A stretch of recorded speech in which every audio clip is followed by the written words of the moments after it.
Hello everyone, let's talk about chief minister. Okay, अभी हम लोग को पता है that recently the chief minister of Assam doctor Himanta Biswa Sarma he came to Silchar. वो सिलचर पे आए and he visited different places along with the Ramakrishna mission. And out of respect हम लोग हिमंत बिश्वा शर्मा को मामा भी बोलते हैं, ठीक है ना। सो हम लोग को क्या ये चीज़ पता है दैट चीफ मिनिस्टर जो होते हैं कोई भी एक स्टेट का जो चीफ मिनिस्टर होता है, ठीक है, I have taken the example of Assam.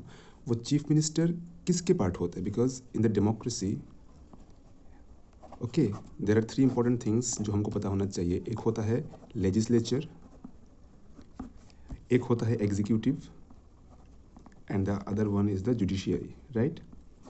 ये थ्री इंपॉर्टेंट हेड्स है। तो इन तीनों हेड्स में से चीफ मिनिस्टर कौन से हेड से बिलोंग करते हैं? ठीक है, yes, the chief minister belongs from the executive head. Okay, and why he is a part of executive? क्योंकि जितने भी लॉज हमारे कंट्री में अलग अलग स्टेट्स उनके असेंबली के थ्रू बनाते हैं, ठीक है, तो उन सभी लॉज को इम्प्लीमेंट करने का काम गवर्नमेंट एंड गवर्नमेंट के डिफरेंट जो मिनिस्ट्रीज है उसका है।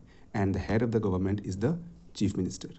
सो हमारे असम के जो सीएम है Himanta Biswa Sarma is the part of executive.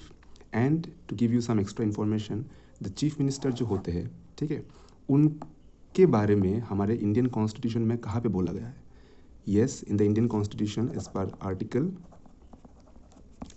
164।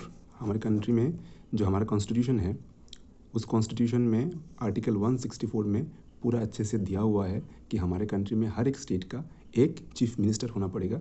And the chief minister will be a part of executive and he will serve through his government the common people of the country. इसी तरीके से और इम्पोर्टेंट कॉन्सेप्ट्स के लिए जानने के लिए, इसी तरीके से अच्छे अच्छे कॉन्सेप्ट्स को अच्छे तरीके से जानने के लिए follow us and join us on अभ्यास एकेडमी।